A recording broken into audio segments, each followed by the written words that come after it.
Good evening, family. Oh, let me get some energy. Good evening, family. Good evening. All right, let's kick things off with some energy. Only the guys. When I say no guts, you shout. No girlfriend. No guts. Come on, let me feel you. No guts. No guts. Sorry, I meant to say no guts, no glory. Now, ladies, we have some ladies in the house. Are you ready? When I say no glory, you say no story. Ready? No glory. No story. All right, perfect. I began with no guts, no glory, and no glory, no story, because it captures the essence of our gathering. Tonight, I have the honor of speaking on breaking barriers, unlocking opportunities as Ghanaian students in the USA. Before diving in, I want to acknowledge our esteemed faculty and organizers, distinguished leaders, all students and allies. Thank you for your audience. It's a privilege to be here, especially as we celebrate the journey of independence, resilience, and growth of the Ghanaian spirit in the US. Although far from the vibrant Oxford street of Osu in Accra, far from the lush savanna of Tamale, or the serene beaches of Cape Coast, we carry the indomitable spirit of Ghana with us wherever we go. Aristotle once stated, knowing yourself is the beginning of all wisdom. A people without knowledge of their history and identity are simply lost. This raises the question, who is an African? Osadi for Dr. Baron Kroma perfectly answered it. So he said, I'm not an African because I was born in Africa, but because Africa was born in me. See, we are not just Ghanaians, we are proud sons and daughters of Africa. Identity isn't just a part of who we are, it's a powerful tool to use to our advantage. Your African name is unique, so do well to protect it. You are not an African trying to be white or trying to be an Indian, or white pretending to be black. No, be yourself. There is a reason why God put you in that family, in that country, in that race. It is for a purpose. Because when we deny our identities, when we deny and strip ourselves of our true color, we break the chain of humanity. Think about it. If everybody is just a copy of us, where is the spark? We would miss out on those who see the world differently or who bring fresh ideas and experiences to the table. Fact check. Where would you find the most lions in the world? Tanzania, which is in Africa. Right? Tanzania has 3 of the 5 largest population of lions. So Africa is and will always be the home of lions. Hence this quote. If Africa teaches us one thing, it is that we are the home of lions, inherently born to what? So I'm here to remind you that you belong to this majestic tribe.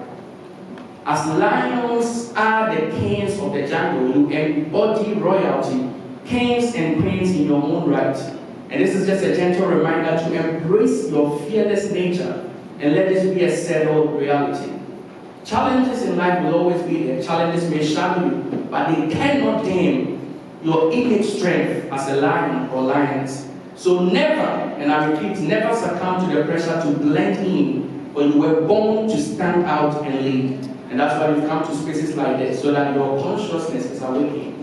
And if you care to know, or if you're a subscriber of the Out of Africa theory, which is widely accepted by most scientists, it specifically claims Africa to be the birthplace of humanity and Homo sapiens. The oldest hominid fossils ever found, both Lucy and Ali all points to Ethiopia. The oldest skeleton, they estimate about 3.2 million years, and the other 4.4 billion years, all pointing to Africa. And so you come from a legacy of innovation and endurance. Small wonder Egypt is perhaps known to be the home of first civilization. As Africans, it is important to recognize our greatness is not defined by our accent or the color of our skin. It is defined by our understanding that greatness lies in what we can achieve, not in what we cannot.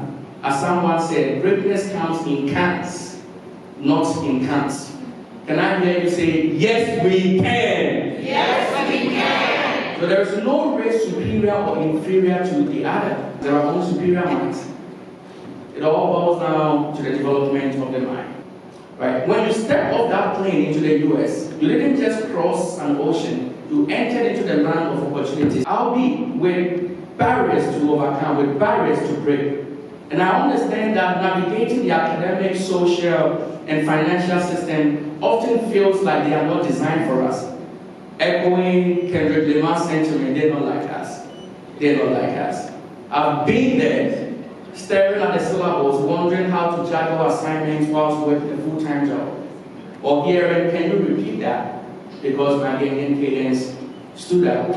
Imagine trying to teach an American to pronounce your last name correctly. It's so tricky that sometimes we just give up and accept and embrace the Americanized version of our last names. I heard one guy introduce himself. He was like, I'm Frank Ababu. And I'm like, huh? Frank Ababu. Frank Ababu. Man. But despite these challenges, your journey is a testament to resilience and to the pursuit of happiness. As you are here today, there is a mindset I would like you to embody as I have a heart-to-heart talk with you here. And this slide means a lot to me, so please pay attention. Because at the heart of it is, there is no freedom without economic freedom. And this is the main reason why others will look down on you. Call me a dreamer, but I would like to invite you to this dream world of mine. After all, the world belongs to those who dare to dream. There are three classes of people I envision who would be in this room. And you are likely to fall in either the first generation bucket or second or third. What do I mean by first generation? First generation simply means that you are the first to come to the United States from your family. Whether you came with your siblings or not, your parents are not here, you are the first. You're starting from scratch. Second generation means that your parents are here, they invited you over. Perhaps you were very young when you were born here. Third generation means in this context that your grandparents are here, your parents are here, and you are here. So most likely you were born into the system. You've been through daycare, pre-K, elementary, middle, high school, college, all of that jazz. Alright? So first generation, what mindset should you have? The goal is to establish yourself as soon as possible, ASAP. You don't have any time to wait. And keep the hustle spirit on. Take advantage of the system. Apply for grants, SBAs, all of that. Use skill development as a means to break the socio-economic barrier here. Your target, like I said, you can call me a dreamer, it's fine, I'll take it. But your target, first generation, you should be aiming to be in the top 20% of the socio-economic ladder when you start working, at least to make 6 figures. Class of people who usually fall into this category will be skilled and unskilled labor, depending on where they are, will be professionals, people working multiple jobs, and junior managers. Cultural adaptation, because you are new, I say it's half and half, right? You are still trying to understand the local norms here in the US, and also it's okay, to preserve the essential elements of your Ghanaian culture. There's a common denominator, regardless of which generation you belong to, whether you're in the first, second, or third. You have to focus on education, and I will explain what I mean by education very soon. Right? There's a price to pay, there's a sacrifice to pay, regardless of which generation you belong to. Don't hoard information. Some of our people like to do this. There's no point to do that. Opportunities are vast, they're everywhere. Don't sit on something and think, oh, I don't want to show this to this person, they will take it out. No, don't think like that. Right? OQP, as Les Brown would say, only quality people. You don't have time for time wasters in your life. You really don't have time. Second generation people, what mindset should you embody? Taking on the baton, you have something to hold on to, preserving the legacy. If nothing at all, your last name. Don't let the toils and the tears of your fathers and your mom go to waste. And be very observant. What does that mean here? I go around sometimes, you see a lot of the Asians, right? Most of them are into the laundry business. You see a lot of the Indians, sometimes you see that they are into the hotel chain business. Observe and break away from the cultural constructs laid down by your parents. And don't live in Ghana world or Ghana town in the US. Your target should be in the top 5% of the socio-economic ladder. That's to be able to make about $250,000. And I put there is a hack. Because you can be in the first generation and break into the second generation easily, when, let's say by way of partnership, should you get married, right? If you guys combine your paychecks together, let's say 125, 125, it's possible to be what? In the top 5%. And when we say top 5%, it's actually the top 5% of the world. Don't tell everybody. When we say US, we literally mean the world. So this is like the biggest economy out here. Right. So you should think sustainability and guard your mind. Like Mahatma Gandhi said, I will not allow anybody to walk into my mind with their dirty feet. Class of people, we're looking at senior managers, entrepreneurs, and in this country, it really favors entrepreneurs. It favors people of action than thinking forever. We don't have time for that, right? We're looking at doctors, lawyers. You know, gone are the days we used to think you have to be a lawyer, doctor, or engineer to make this type of money. But now even content creators, you can just be on TikTok dancing and you'll be making this money easily. Cultural adaptation. At this point, you should balance the retention of cultural heritage with active participation as much as you can. Involve yourself in the American world culture. The third generation, what mindset should you have? At this point, there's a tendency to Netflix and chill, but there's nothing such as soft life. It is an illusion to keep you lazy, and we cannot afford them to catch up because we are already behind on a lot of things. At this point, again, call me a dreamer, but you, because you already have two shoulders to lean on, to glean from two generations, your grandparents and your parents already here, you should be aiming to be in the top 1%. And that's to make about 600,000 a year. Depending on where your pocket is or your bank account, it might feel a little intimidating, but I kid you not, I know people who look just like you, your age, who are already making 400, 500,000 right here in this country. It is possible, right? Class of people, we look at executives, business owners, leading professionals, and individuals with significant investment income, right? At this point, maybe, you know, should your father pass on to you, you even have maybe 4 houses to your name. Especially if you're in the second generation or third generation. When it's time for spring break, when it's time for Thanksgiving, again, you have an advantage because you have a home to go. Somebody who's coming from scratch doesn't have any, they don't have any home to go to. So please, take advantage of the system. Cultural adaptation, at this point, like I said, full integration. And so we went from where 20% to 5 to 1, that is if you follow what? This blueprint. Now let's go back to education. The best form of education is always to invest in yourself. There are two types of people who meet at the table of greatness, and please pay attention. One is a contributor and the other is a dependent. One is value-driven. The contributor is the one who brings value to the table. And the dependent, of course, is need-based. They are takers. Always give me, give me, give me, give me. One has lasting power. Obviously, that's the contributor. And the other is short-lived because it will not be long before you become annoying. Anytime people see you, they'll be like, here he comes again, he's about to complain, he's about to request for money. Right? And so you need to make a choice. Are you going to be a contributor? Are you going to be valuable? Or are you going to be a dependent? Always people feeling sorry for you. You have to make a choice. Right? And there are 3 V's that opens you up to the 3 W's. The World Wide Web, literally the internet or the world. You need to be valuable, you need to be visible, and you need to be vocal. Again, I'll take it. You need to be what? Valuable, visible, and local. Because we are living in an attention economy. And so money flows where attention goes. Again, don't be set in your Ghana way, as most people do beside business as usual on campus. And after school, they are not able to do much because they are not able to connect. Think global. What do I mean by think global? And build generational wealth. It's extremely important. Don't say it doesn't matter. It matters. Land size globally is fixed. You can't add to it, right?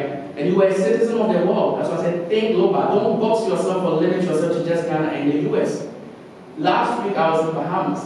This is me standing at the Atlantis Hotel there. And I learned that they have about 700 islands. And all of them, there's no property tax.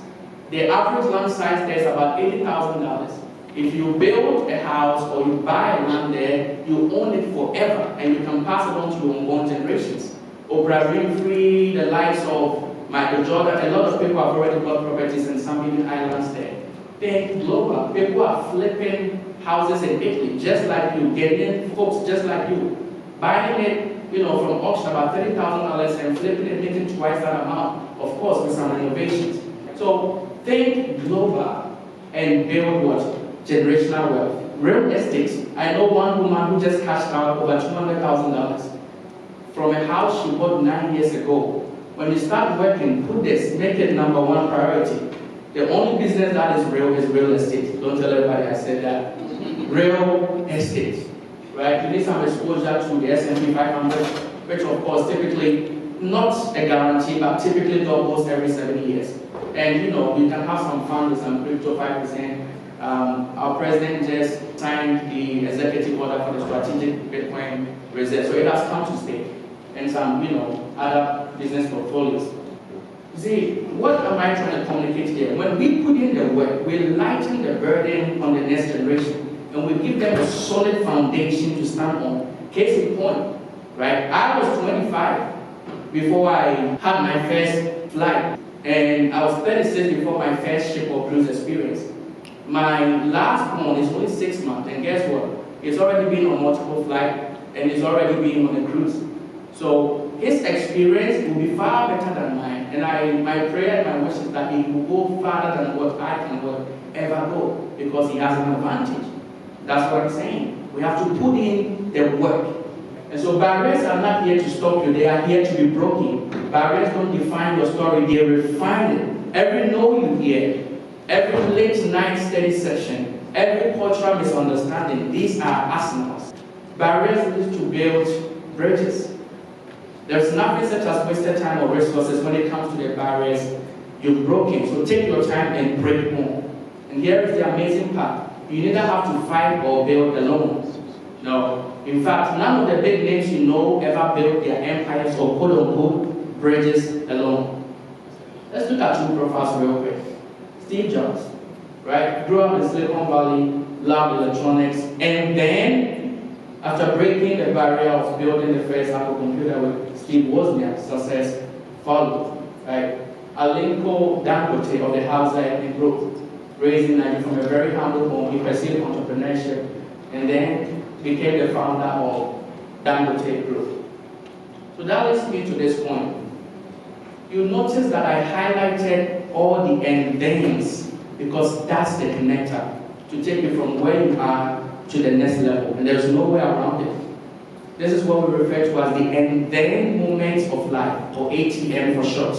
You see, these three alphabets, ATM, and then moment, is the secret sauce to success, but it is oftentimes overlooked for other strengths and skill sets. Mind you, for some, it could be a mental barrier, it could be a geographical barrier, yet to others, it could be a change of status. So let's go back. In the case of Dangote, what was his ATM or and then moment? Well, after graduating from college, he secured about $3,000 from his uncle. So that was his breakthrough moment. That was his and then moment to kickstart his trading business. The case of Steve Jobs, his and then moment came when Michael Makula, an investor from the Virgin Silicon Valley, invested $250,000.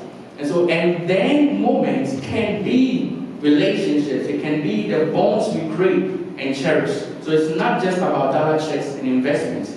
ATM or and then moment can be even events like this that leaves a lasting impression on you, right? It can be a book you read, it can be a podcast, it can be an experience, how you felt, a customer experience that you decided that one day I will reciprocate this. When I create my company, I will make sure I make customers also feel this special.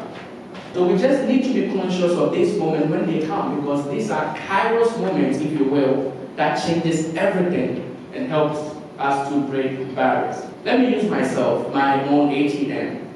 And it's the case for most people who migrate to the States, right?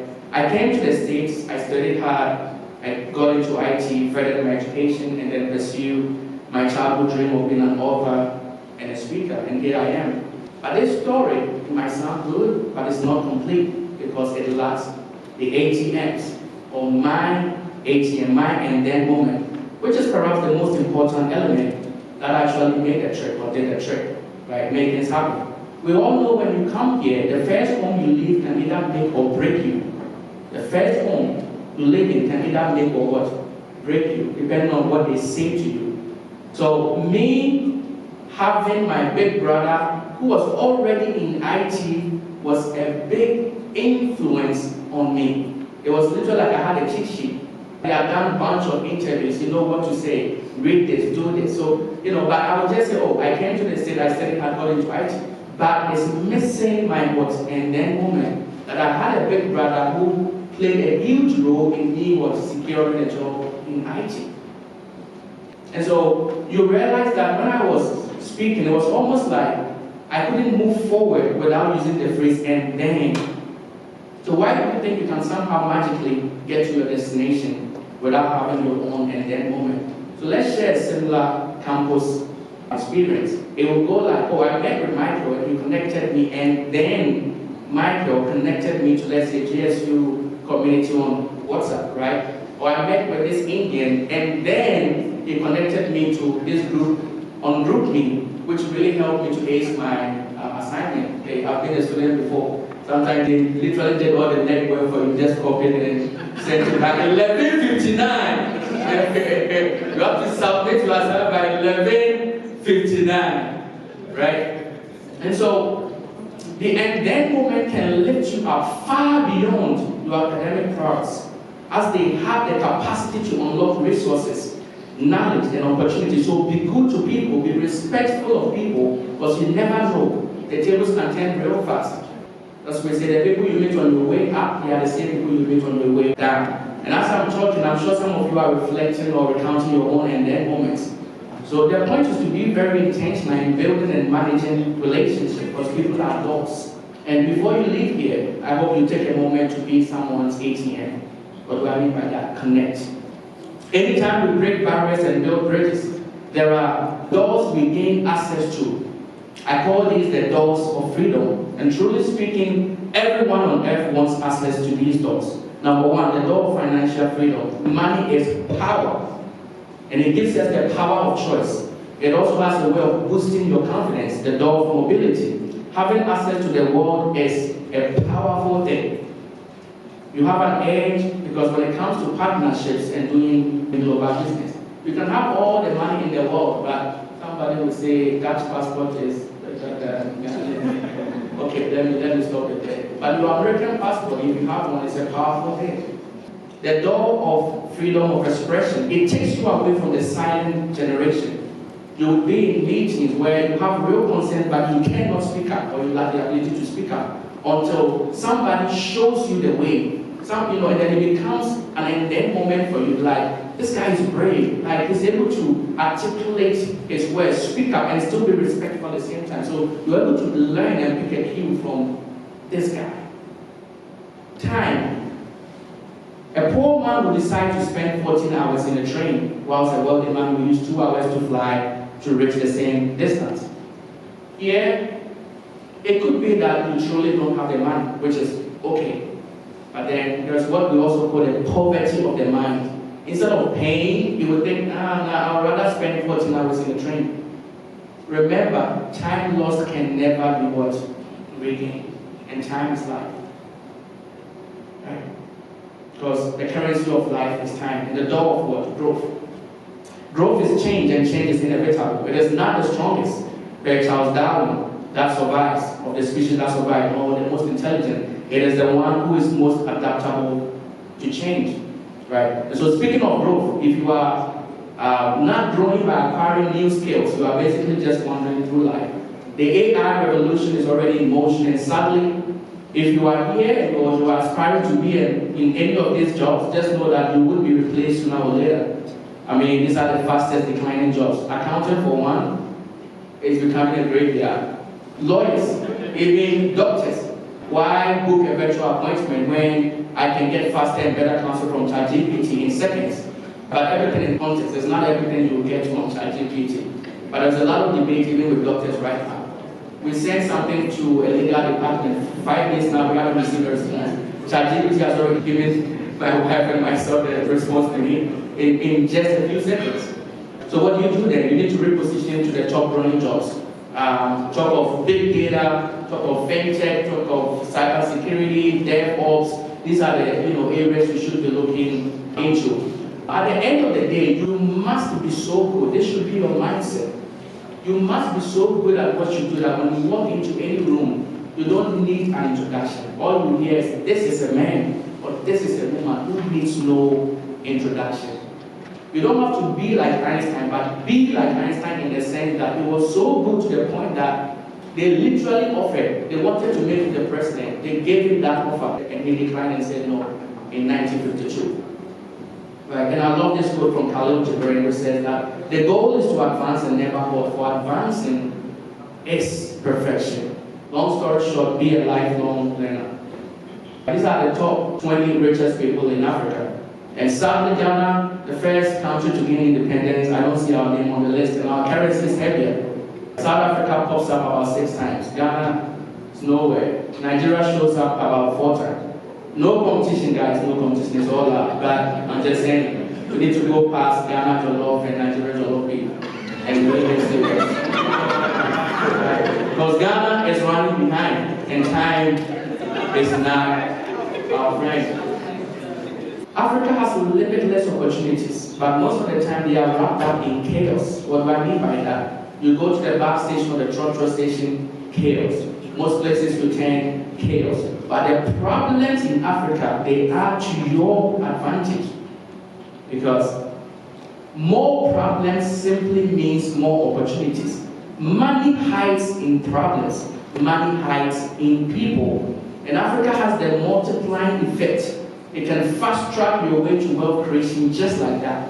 Why do I say that? It's because of the emerging market. There's a lot more room for growth than here or than its Western counterpart. And so I say it is time to arise. It is time to arise and to monetize chaos in Africa.